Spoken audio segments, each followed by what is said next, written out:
Like you're thinking now, what makes me feel good? Walks, Yeah. A hug. a hug, right? Good meal, good time with friends, good vacation. These things make me happy. Achieving a goal. When our dopamine system is overridden with the drugs, that becomes the priority.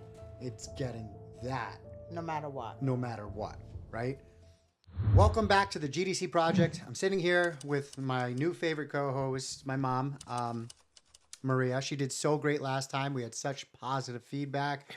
I wanted to have her back on to talk about our next topic. So, you want to just say a little? I just wanted to say thank you so much for everyone that shared the podcast and reached out to me. It meant a lot because this is what we're trying to do through the GDC project is just make people aware and know that we're here if you need us because you do need a community to get through such a struggle. So please reach out if you need us and please continue to share. So, speaking of that community, we could promote the legacy circle. So, our main goal is to help other families struggling through the addiction process with a loved one. The legacy circle is essentially that community, that support system, the knowledge behind it. We wish as a family we knew so much more when she was going through For it, sure. but it wasn't until after we lost her till we desired that knowledge. So it's now we're trying to provide that knowledge, provide our story, provide what we went through to others so they don't wait until it's too late. And to give Gabriella meaning, Yeah, give her a legacy. to give right? her a legacy and meaning. Yeah. Everyone has a meaning. Everyone has a meaning. We have to, like one of the things was an Ed Milet quote. Life doesn't happen to us; it happens for us. So, what is her purpose, and what's her continued purpose? And I think, and I believe that is to help other families go through her suffering and her struggles. For sure. Today's topic, my mom might be too scientific and a little boring, but what I wanted to do, what we wanted to do, is take some onus off the individual and put it into the science behind addiction. That it is not 100% our loved one's fault. There is some stuff that happens within our brain, within our thought process. Not only the hormones, the actual structure of our brain is affected by addiction.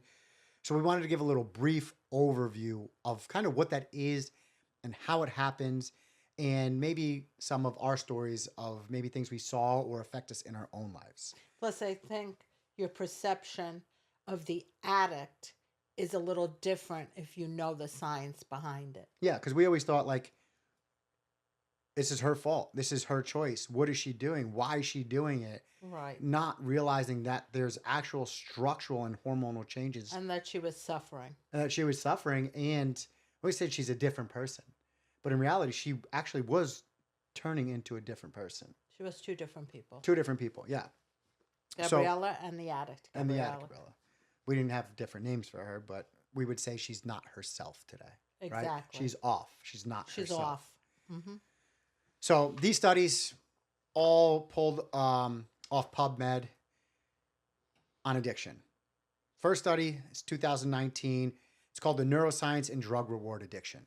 So the first thing drugs do, this is alcohol, cannabis, opioids, methamphetamines.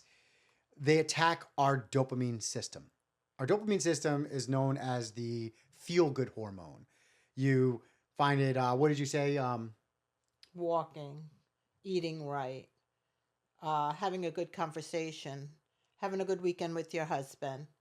All those things that Make you make you happy. It make you feel good, make you happy. It's known as the feel-good hormone.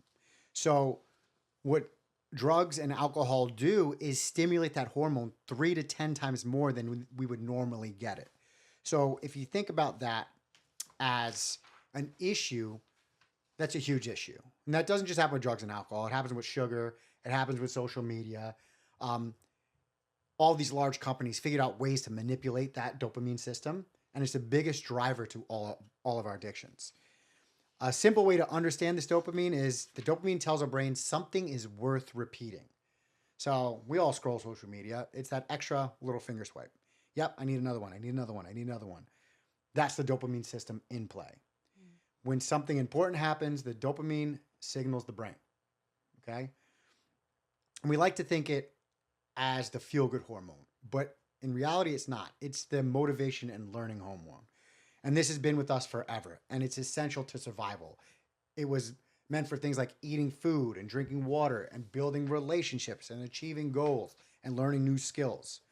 So, like my mom said, for an example, when you eat a good meal, that dopamine's released. When we exercise, that dopamine's released. When we accomplish a goal, that dopamine's released.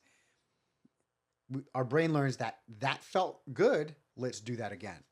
Now imagine with drug use that 3 to 10 times higher than that normal system. How would that affect you? And it affects people, I feel, differently, especially as addicts. Some could go, if they don't do drugs for 5 or 6 months, they're okay. They don't get that dopamine. I have to have it. I have to have it. I have to have it. Some people, after years, it comes back to them. I have to have it. I have to have it. Yeah, and that's when the dopamine reward pathway becomes a problem. Yeah. So when our brain experiences these super high dopamine spikes, that 3 to 10 times higher, it begins to learn something powerful. Our brains start to believe that that substance, that alcohol, that thing is so important for our survival that it begins to override the pathway. It begins to prioritize the drugs over our normal rewards like food, relationships, work, goals, and personal responsibilities. And we definitely saw that with Gabriella. That's why people on drugs would steal, do anything to get the drug. People I know from my community of parents of addicts, their children have come back from other countries to get the heroin and go to great lengths to get drugs. And it's probably because of that dopamine. It's a dopamine pathway. Saying, I need it. You got to get it. We got to get it no matter what. Let me steal. Whatever it takes, I need to do it to get the drug. Yeah. And study number 2 is addiction hijacks the brain's learning system. This was a study called The Neurobiology of Addiction, also done in 2019. The study essentially says the same thing, the hijacking of the brain's dopamine system. But it has a couple other little parts that I thought were pretty interesting to that is how triggers can activate that dopamine system. So even 3, 5, 7, 10 years, relapse can happen really fast. A location, a person, a stress, emotional pain, boredom, routines. Our brain remembers the last time we were here, this drug was coming. And that anticipation creates that craving. That's why Gabriella wouldn't go to Capriccio's anymore, because it was a trigger. And when she went to Texas to rehab, she goes, I can't come back because I'll call my supplier or whatever. But then eventually, because probably the dopamine in her brain saying, I need the drug, I need the drug, even though you're out of the area, you got new people, you got new friends, your brain starts playing that I need the drug no matter where you are. And I think that's what happened. So one of the other things that this study found is that the dopamine system and the drugs also affect 2 different brain structures. One is the amygdala, which processes emotional memories, and one is the hippocampus, which stores contextual memories, so places, environments, routines. So when those are activated, if you think about it, emotional memories and places, environments, and routines, trauma comes back. Right? All of that can lead to that relapse. And our motivation system becomes biased towards the drug. Like you're thinking, now what makes me feel good? Walks. Yeah. A hug, right? Good meal, good time with friends, good vacation. These things make me happy. Achieving a goal. When our dopamine system is overridden with the drugs, that becomes the priority. It's getting that. No matter what. Right? So, yeah, we talked about that. Let's go into the next study. This is where it starts to get crazy for me, is changes in the prefrontal cortex. So the drugs start to actually change our brain, not just like the hormones that can go into it affecting the dopamine. It actually starts changing the gray matter within our brain. So long-term drug use can damage the prefrontal cortex, the brain region that is responsible for impulse control, decision making, and long-term planning. That's like, it reminds me of the commercial way back when my kids were little. They'd have a frying pan and break an egg and say, this is your brain on drugs, and it'll be the egg frying. So, and that study made me think of that. Yeah. And if you think chronic substance use can reduce that gray matter in the region, weakening self-control and increasing compulsive behavior. And both of those are linked to addiction. Yeah. That's why addiction is not just willpower. So you're like, oh, why can't they just make the decision? Why can't they just avoid it? If our brain has weakened self-control and increased compulsive behavior, it's like two things that counteract each other. And that's why things, I think, in every individual is so different. Like you and Dad were able to stop. You just stopped on a dime, said, I'm not going to ruin my life or my marriage, my family.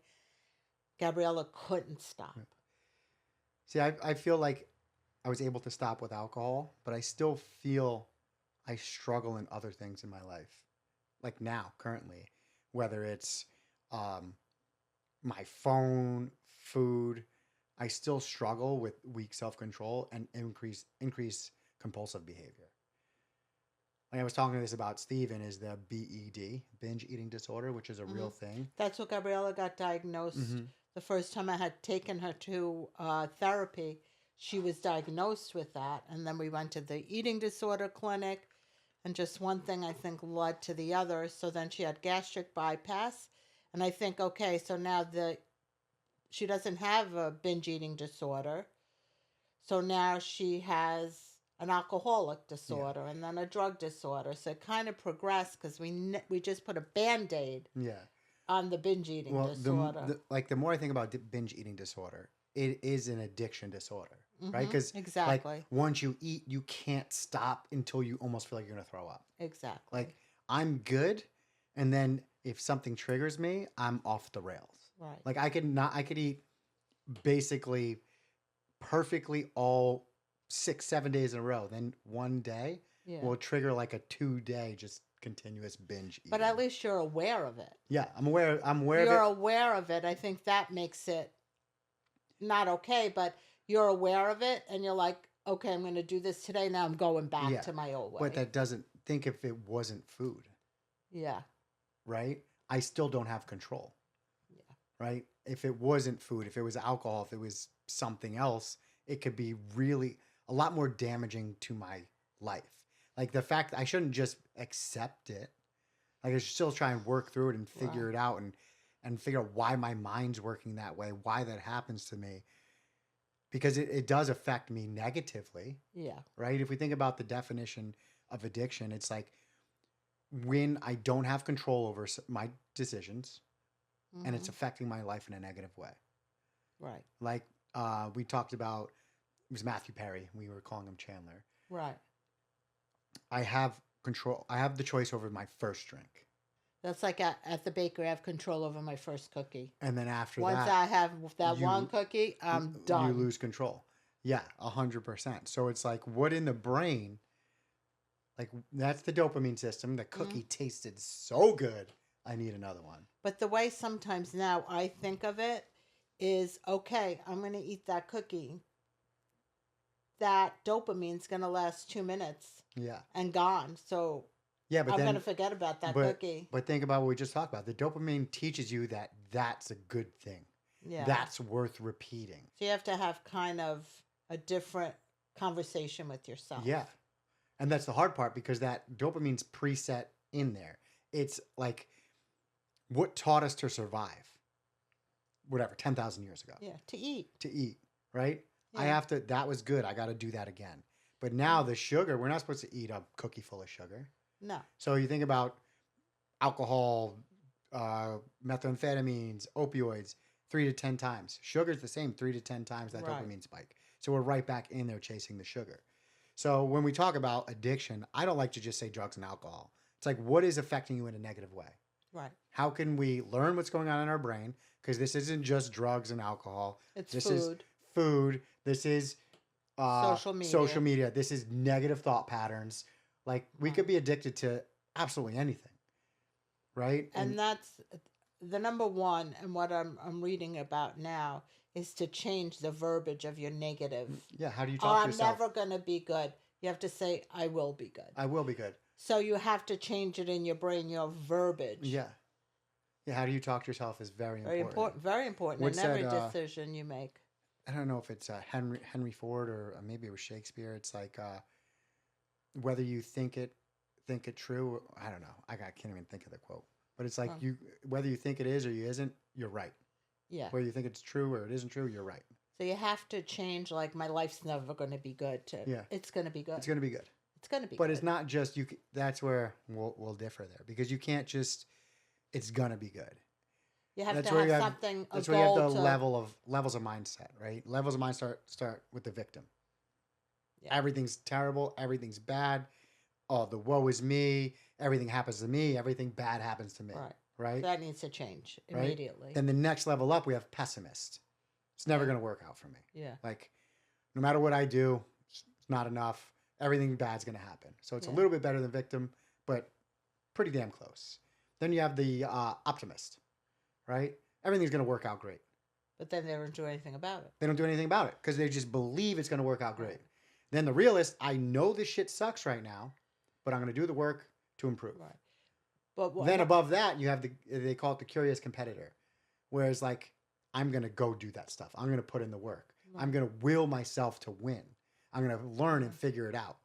And a lot of times, addiction is associated with the victim mindset or the pessimist mindset, and that goes into what you're saying about how we talk to ourselves. So it's But not like just Yeah. I'm gonna have a good day. It's how am I gonna have a good day, and then I'm gonna do that stuff.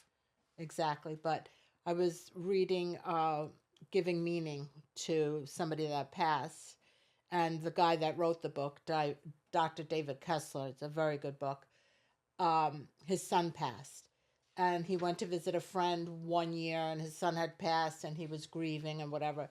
The second year he went, and he had broken his arm, and his friend said, "Oh, you're always combating something," and he goes, "No, I'm not. I'm always healing." So it's the way you talked about I'm it. going through this, but I am healing. It's not a bad thing. I am No. healing. And the Book of Joy teaches a lot of that. Yeah, the Book of Joy is a Very good read for whatever you're going through. It's a very good read.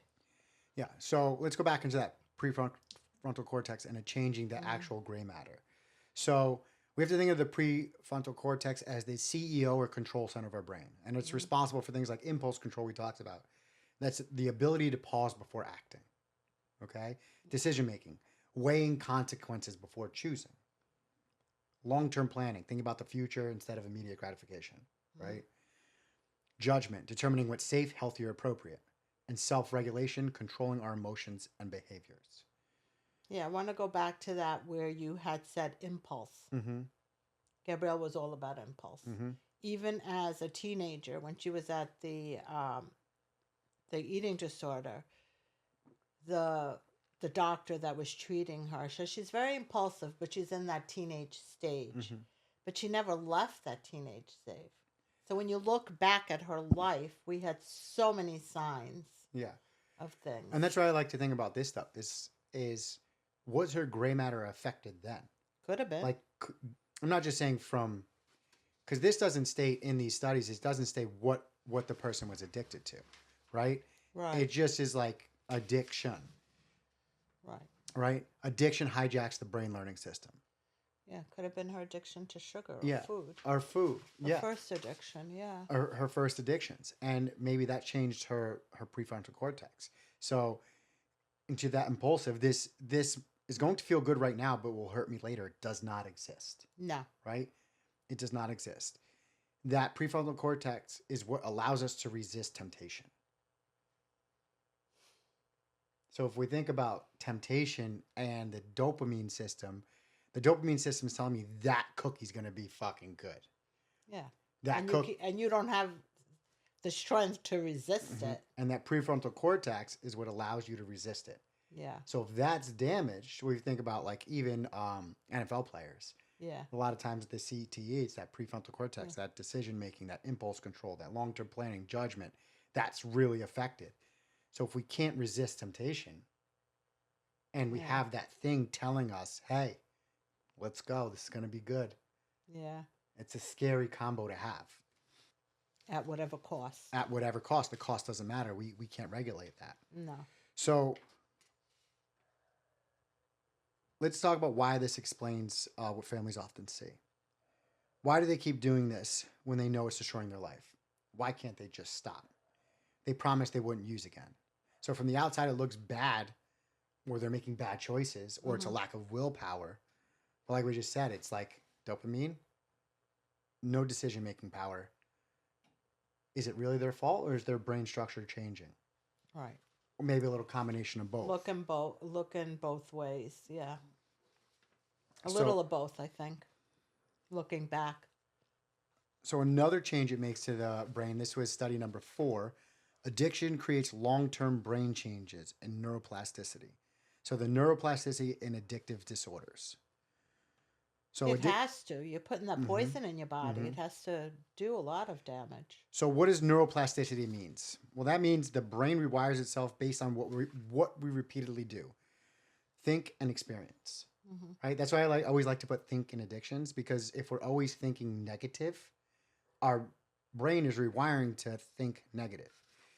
Um, so over time, the brain learns the substance equals a reward, the behavior equals relief, and the environment is active access to the drug. So the neural pathways get supported over and over and over and become stronger and stronger and stronger. Hmm.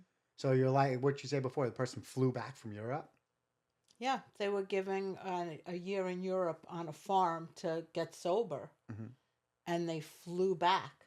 Yeah. Couldn't take it after 6 months just to get the heroin. As soon as they landed, they got the heroin. Yeah. So the structural changes that occur, research shows several important brain changes that occur through this process. They're altered synaptic connections. That means our brains, our neurons are communicating differently through these connections called synapses. Well, that's not differently. They always communicate through that. That's our learning pathway. So the repeated substance strengthens those certain synapses to craving, reward anticipation, and drug seeking behavior. The more we do it, the stronger those connections get. Just think of, I'm thinking of my dad now. Mm-hmm. He was addicted to NyQuil, Mm-hmm. anything that would put him to sleep, Mm-hmm. even though it wasn't a Melatonin, drug, the gummies. melatonin, gummies, and his brain. I just want to tell the story Mm-hmm. about the gummy. He'd always go like this to me. He needed a gummy to calm down. So one day I didn't have him at the bakery and I gave him an airborne. And he says to me, "Oh my God, that gummy was so good. It really helped me relax and it melted in my mouth so well." It was just his brain was telling him, "I'm going to take this and I'm going to feel better." Didn't matter what it was.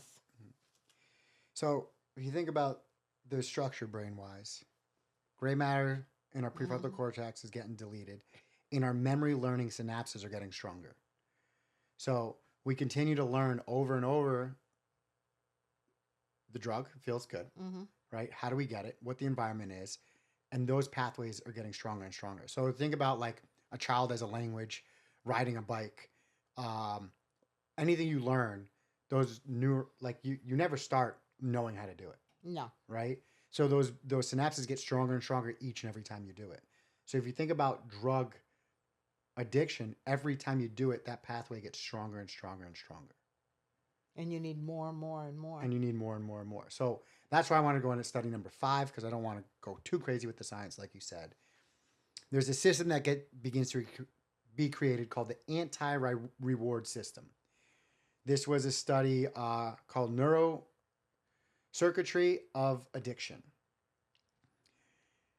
As addiction progresses, the brain develops an anti-reward system. This system produces anxiety, irritability, dysphoria, and emotional pain. So people keep using. The drug is no longer used for pleasure, but to avoid the negative emotional state. So at the beginning, the drug is cool, it's exciting, it's fun, Mm-hmm. it's relieving you of all your stress. Then all of a sudden, it changes. You get And anxious. mm-hmm, And she'd always be anxious when mm-hmm, she was on drugs. yep. So the substance activate our brain's reward system. We talked about the large Mm-hmm. amounts of dopamine and feelings of euphoria, relaxation, relief, excitement. And this is why early, often substance use feels really rewarding, right? Yeah. But as the addiction progresses, something very important happens in the brain. The brain begins to adapt to the drug, and then it shifts into the anti-reward system. And this is a stress response network in the brain that becomes activated when the brain is no longer receiving the substance it has adapted to. So instead of producing pleasure, the brain begins to produce negative emotional states, anxiety, irritability, depression, dysphoria, emotional discomfort, restlessness, and stress. And that's when you're not getting enough of the drug. So what happens? You take And more and more. more and more and more. And that's why when you're coming down from it, all those things come up. Mm-hmm. I remember driving her to Norwalk Hospital, and I said, "Are you going to detox?" She goes, "Well, if I had the drugs, I wouldn't be going at all. I'm going to get more drugs." Yeah. Because she needed it to survive. So our brain is constantly trying to maintain a balance. It's a process called homeostasis. So homeostasis is figure our center, balance. It regulates our weight, our heart rate, our breathing, our fluid levels in our body, right? It regulates so much of our body. It's called, like, think about it as a center. So when drugs repeatedly push the reward system really high, the brain tries to compensate by bringing it down. So it reduces the reward sensitivity. It activates stress systems. It lowers the baseline mood levels. And eventually the brain begins to operate in a negative emotional baseline when the drug is not present. In other words, without that drug, the brain now feels worse than normal. Yeah. So we go from chasing the drug to feel pleasureful, then now we're chasing it just to be normal. And that's when I think the addiction happens, at that point. Yeah. So it begins to shift from a pleasure to relief. Yeah. And you have to have it. And you have to have it to feel normal. To feel normal, yeah. To feel normal. Think like you go back to your dad. He was always depressed and anxious. Yeah. Even Gabriella, always depressed and anxious. Always had a problem. She had a black cloud over her. And this is why people often relapse, right? They may think things are going well, or why would they go back? Like, things are going good. Why would they go back? Why would they relapse? Why would she go back to using that? But from their brain's perspective, it's just trying to escape the negative emotional state that they created by withdrawal. Yeah. Right? So without the drug, it's this negative state, and that substance temporarily removes that discomfort. So even the relief is short-term, the brain remembers that the drugs fix the problem. For a long time, the brain. That's why you need that 5-year probably. Yeah. So that's the good news with any of this is the brain can rebalance. There's activities that help the brain's emotional stability, consistent sleep, exercise, good food, all affect the brain in a positive manner. Connection with others. Structure. Yep, structure, meaningful purpose, therapy, support programs. Over time, the brain begins producing natural emotional regulation again. So if we could think about important lessons for families is this isn't understanding, the understanding of this removes the shame. Correct. Right? It's not necessarily their fault. Addiction is not just chasing pleasure or they don't have the willpower. And that recovery requires patience, structure, support, and time. That not only the person or the individual or their emotions, their brain needs time to heal and re-regulate its emotional systems. It's a long-term situation. It's forever. So, like, I mean, even when I was coaching with fitness and weight loss, it's like, when does this program stop? Never. Never. And I think that's one of the reasons why we wanted to start this GDC project. And I think we keep evolving and changing because we're going towards what we feel people need, right? And I continually go back to the family support. We have rehabs, we have detoxes, we have sober houses.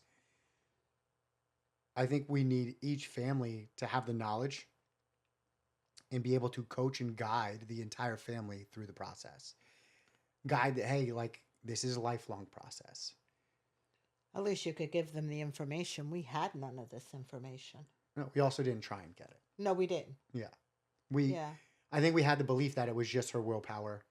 There was something, she was making bad choices, bad decisions. Yeah. Not fully understanding that it's a brain disease. Not fully understanding that could be a trauma response. I thought she was she had a mental illness. Yeah. I thought that. I mean, she wasn't. We still think that. Yeah. But I think that mental illness could have been her brain. Could have been her brain dysfunction. They get into like imaging and brain scans and how they did it, but I don't think we need to really talk about those studies. I could put the links in the bio. but how the PET scans, or which is scanning your brain, see all of like the areas of the lighting up, see the gray matter depreciating, see really how it damages your brain, not just your willpower, not just something wrong with you, how the addiction is actually damaging our brains. And through not being an addict, recovering, it'll all come back. Yeah, after a long period of time. I'm sure there's lifelong brain damage. It depends how long you're using. I think it depends how long you were using. You're using for. I think it depends how intense you were using. I think it depends what you were using. I think it depends on your nutrition. I think it depends on your sleep. I think there's so many variables within that, even for health. I think there's so many variables within that. Your environment, is there mold in your house? Like, there's so many variables. That's why everything is so individualized, I think. Yeah. When you talk to people, it's so individualized. Yeah. What's your genetic makeup? Where did you grow up? What is your heritage? Like, all of that matters. What is your blood type? All of that matters a little bit. Yeah. Right? And that's why the focus is so hard on where do we go? What do we say? What do we attack? And how do we approach the individual that's struggling? And I don't think there's not one path. Say, hey, do this, this, and this, and they're going to be cured. No, you have to have several conversations and then come up with a plan that you feel will help that situation the most. Yeah, and there's things like with the brain, there's things that Dr. Daniel Amen's big on this. It's he does brain scans, and then has these programs where these vitamins and supplements and sleep and things that he does to improve the neuroplasticity and rebuild people's brains. Yeah. So it is possible. It's just, we talk about the knowledge. Knowing where to go. But more importantly, being able to get to the individual that they want to make the changes. Exactly. Right? Because if they don't want to make the change, they're never going to change. It has to come from within, number one. And that's, I think, our biggest struggle with Gabriella was we never felt like she wanted to make the change. And we said, if you can't change for your daughter, who can you change for? And she had to change for herself. We never realized that. She had to change for herself, but also, if your brain's not working properly, you don't know how. How do you know that? And how do you know how? And how do you approach that?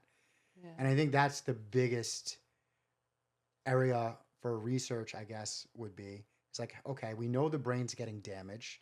We know they're attacking dopamine. We know the neurological connections are being hijacked. We know we're losing some structure. How do we fix that? Right. And how do we talk to them about that? Yeah. How do we talk to the individual about that? Yeah. Hey, your brain's getting destroyed. Yeah. Right? We think about Alzheimer's, dementia. There's some of the scariest diseases. CTE. What else affects your brain really bad? Yeah. All these brain diseases are terrifying. And I don't want to say drug use, we're just knowingly destroying our brain, because I don't think it's that like prominent out there. I think everyone still thinks it's willpower. Everyone still thinks there's something wrong with them. Everyone still thinks it's a choice. But yeah, maybe that first attempt, but the deeper you get in, the more your brain gains control over your choices. Right. You no longer have control. And that's why I wish I heard her more, because she was telling me that.